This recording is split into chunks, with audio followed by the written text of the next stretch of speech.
আৰম্ভ কৰি কেইবাটাও লক্ষ্য বস্তু ধ্বংস কৰাৰ সমান্তৰালকৈ যি গণহত্যা আৰম্ভ কৰিছিল তাৰ পুতক ইৰানে কেনেদৰে ললে সেয়া বিশ্ববাসীয়ে দেখিলে আৰু আজি বিশ্ববাসীৰ মুখে মুখে চৰ্চিত হৈছে ইৰাণ ইজৰাইলৰ সংঘাতক কেন্দ্ৰ কৰি ইৰাণৰ শক্তিৰ কথা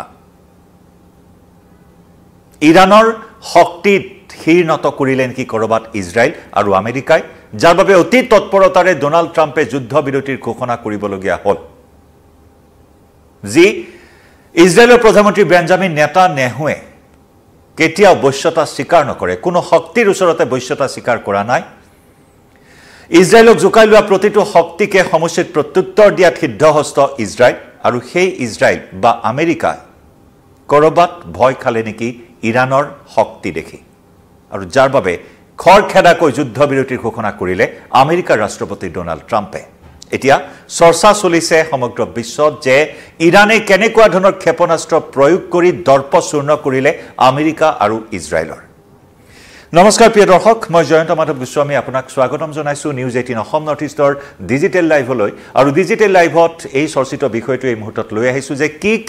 ক্ষেপণাস্ত্ৰ বা কি অস্ত্ৰ প্ৰয়োগ কৰিছিল ইৰাণে ইজৰাইলৰ বিৰুদ্ধে এই যুদ্ধখনত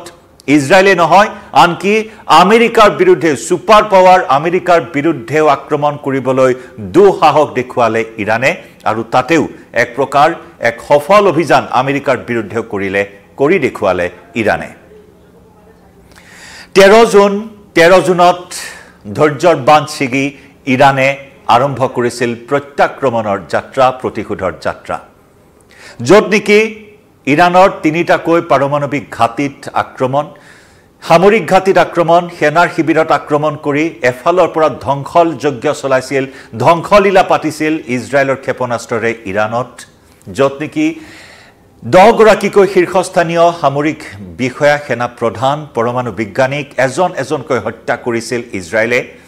আৰু তাৰ পিছত যি গণহত্যা আৰম্ভ কৰিছিল ইৰাণত ইজৰাইলে তাৰে পুতক তুলিবলৈ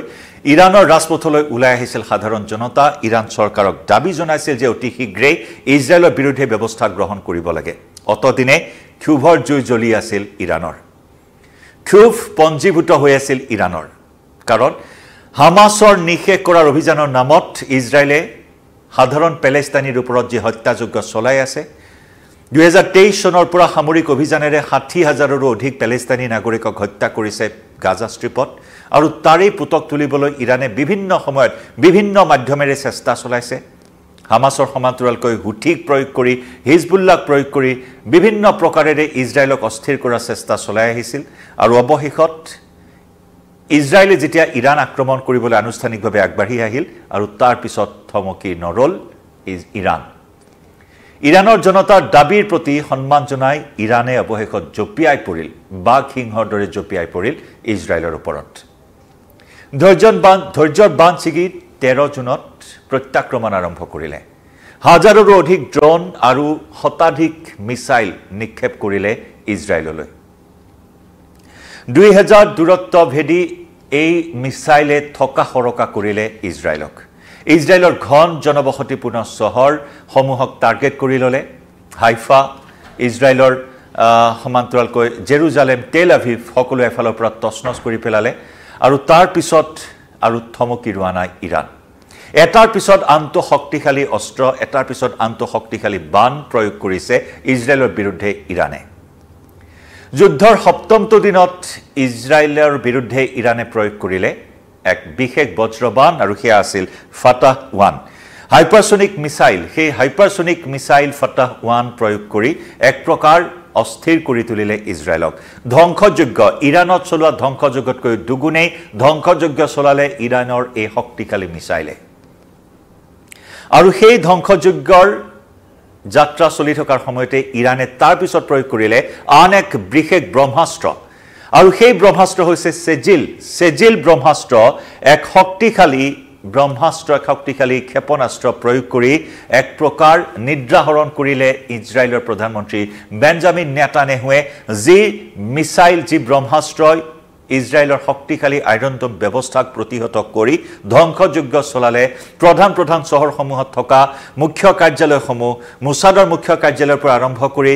মাইক্ৰ'ছফ্টৰ মুখ্য কাৰ্যালয়লৈ সামৰিক বিষয়ৰ মুখ্য কাৰ্যালয়ৰ পৰা আৰম্ভ কৰি বিভিন্ন দপ্তৰৰ মুখ্য কাৰ্যালয়ৰ এফালৰ পৰা ধ্বংসযজ্ঞ চলাই গ'ল তথাকথিত আইৰণ ড'ম ব্যৱস্থাক উপহাস কৰি তথাকথিত আইৰণ ড'ম ব্যৱস্থাক ভেঙুচালি কৰি ইৰাণৰ এই শক্তিশালী ক্ষেপণাস্ত্ৰসমূহে এফালৰ পৰা ধ্বংসযজ্ঞ চলাই গ'ল যাৰ ৰেঞ্জ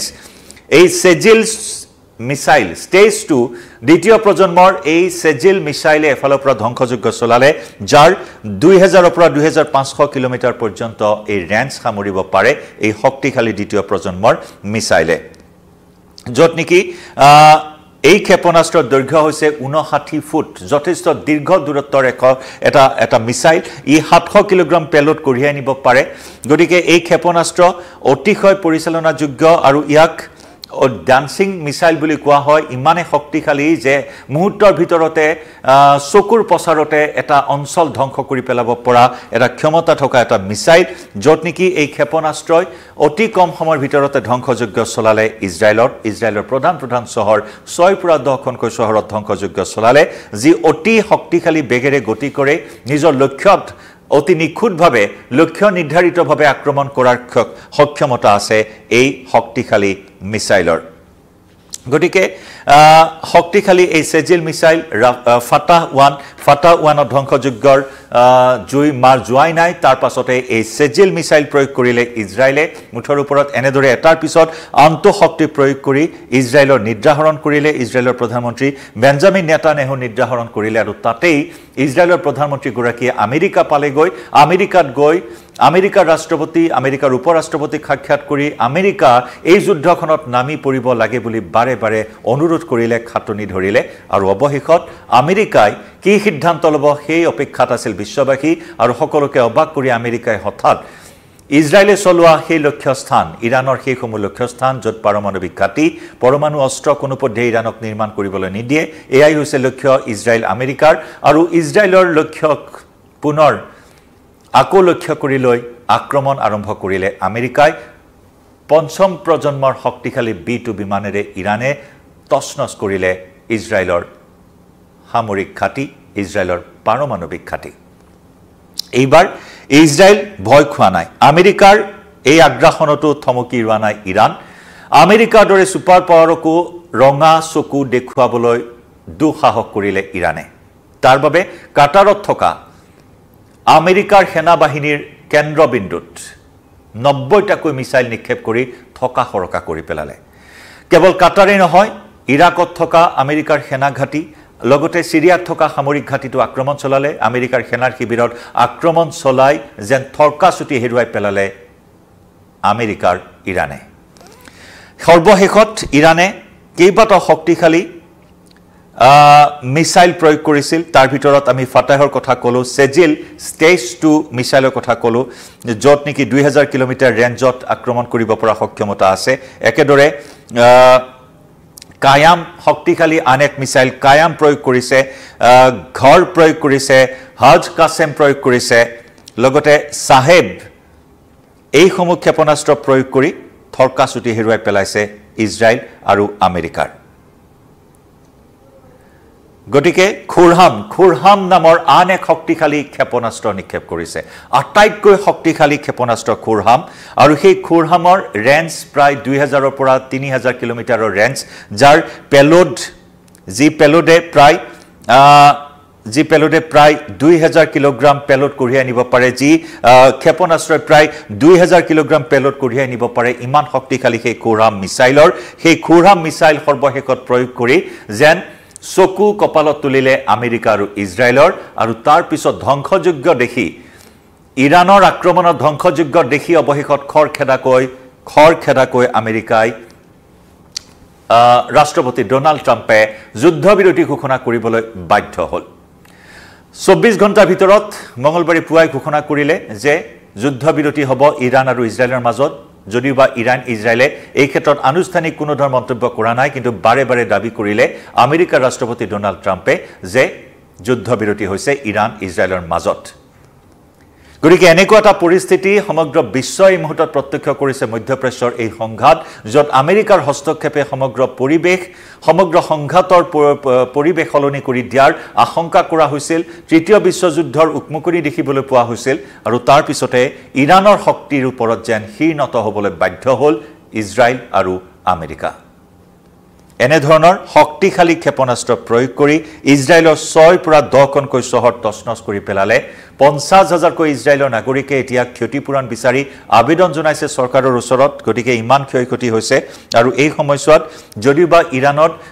প্ৰায় সহস্ৰাধিক লোকে প্ৰাণ হেৰুৱাইছে হাজাৰ হাজাৰ লোক আঘাতপ্ৰাপ্ত হৈছে একে সময়তে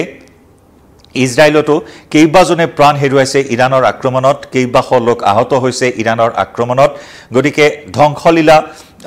য'ত নেকি মাইক্ৰ'ছফ্টৰ মুখ্য কাৰ্যালয়ৰ পৰা মুছাদৰ দৰে শক্তিশালী চোৰাংচোৱাৰ মুখ্য কাৰ্যালয় তছনছ কৰি পেলাইছে ইৰাণে আক্ৰমণ কৰি এইসমূহ শক্তিশালী মিছাইল যি নেকি উল্লেখ কৰিব লাগিব এই আক্ৰমণৰ সময়ছোৱাত এখনো ফাইটাৰ জেট ইজৰাইললৈ প্ৰেৰণ কৰা নাছিল ইৰাণে য'ত নেকি ইজৰাইলে ফাইটাৰ জেটৰ সহায়ত ইৰাণৰ আকাশমাৰ্গত প্ৰৱেশ কৰি আক্ৰমণ চলাই গৈছে কিন্তু তেনে সময়ত ইৰাণে এখনো ফাইটাৰ জেট প্ৰেৰণ নকৰাকৈ কেৱল মাত্ৰ মিছাইল নিক্ষেপ কৰি প্ৰতিশোধ লৈছে পুতক তুলিছে ইৰাণ আক্ৰমণৰ ইজৰাইলৰ বিৰুদ্ধে আমেৰিকাৰ বিৰুদ্ধে আৰু তেনেস্থলত কাটাৰত থকা এই আক্ৰমণৰ পাছতে মধ্যপ্ৰাচ্যৰ একাংশ দেশে ইৰাণক তলে তলে সমৰ্থন আগবঢ়োৱা পৰিলক্ষিত হ'ল মধ্যপ্ৰাচ্যৰ কেইবাখনো দেশত বিজয় উৎসৱ পালন কৰাৰ দৰে দৃশ্য দেখিবলৈ পোৱা হ'ল আমেৰিকাৰ বিৰুদ্ধে লোৱা পদক্ষেপ লগতে ইজৰাইলৰ বিৰুদ্ধে লোৱা পদক্ষেপত যদিওবা মুকলিকৈ কোনো প্ৰতিক্ৰিয়া প্ৰকাশ কৰা নাই কিন্তু সন্তুষ্টি প্ৰকাশ কৰিছে মধ্যপ্ৰাচ্যৰ একাংশ দেশে যিসমূহ দেশ কিন্তু আমেৰিকা আৰু ইজৰাইলৰ আজ্ঞাবাহী আমেৰিকা আৰু ইজৰাইলক সমৰ্থন কৰি আহিছে বছৰ বছৰ ধৰি সেই দেশসমূহেও কিন্তু তলে তলে ইৰাণৰ এই আক্ৰমণক সমৰ্থন কৰা পৰিলক্ষিত হ'ল মুঠৰ ওপৰত এনেদৰে অহংকাৰ আৰু দৰ্পশূন্য কৰিলে ইৰাণে ইজৰাইল আৰু আমেৰিকাৰ যি নেকি ইজৰাইলে উপহাৰ দিয়া থাদ আকাশমাৰ্গ প্ৰতিৰোধী ব্যৱস্থা তছনছ কৰি পেলালে ইৰাণৰ ক্ষেপণাস্ত্ৰই মূৰ দাঙি উঠিবলৈ সক্ষম নহ'ল ইজৰাইলৰ তথাকথিত আইৰন ড'ম ব্যৱস্থা ইজৰাইলে নিজাকৈ প্ৰয়োগ কৰা এৰোড এয়াৰ ডিফেন্স সিস্টেম সকলো যেন থমকি ৰবলগীয়া হ'ল ইৰাণৰ সেই ভয়ানক আক্ৰমণৰ সন্মুখত মুঠৰ ওপৰত ইৰাণে এনেদৰে সমগ্ৰ বিশ্বৰ সন্মুখত দেখুৱালে নিজৰ শক্তি লাইভৰ পৰা বিদায় লৈছোঁ এই বিষয়ত কি ভাবে জনাব পাৰে আপোনাৰ মতামত কমেন্ট সেকশনত ধন্যবাদ